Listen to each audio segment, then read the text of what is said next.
In this video, I will show how to fix error 0x800703e6 install upgrade failed.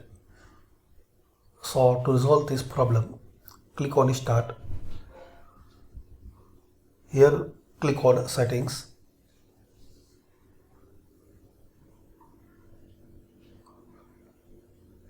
Now here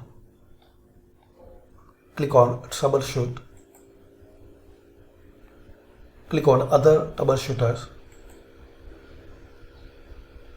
Here you will see the Windows Update. Click on Run. Now wait for a few seconds till this process will be finished.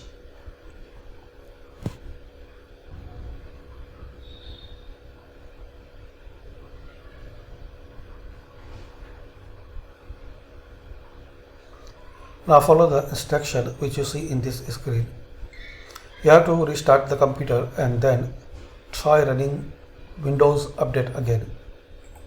If this method not work, so try another one. Start, search here CMD. Right click on command prompt, run as administrator.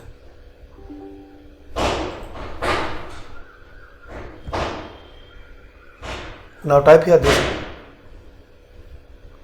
this command line sfc /scan now. Then press enter. Now wait for a few till this scanning process will complete. And guys, once this complete, close it and restart your system. Hopefully guys you like this video. This is the simple and easy way to fix and resolve error 0x800703e6 install upgrade failed. Thanks for watching. Please comment this method work for you or not.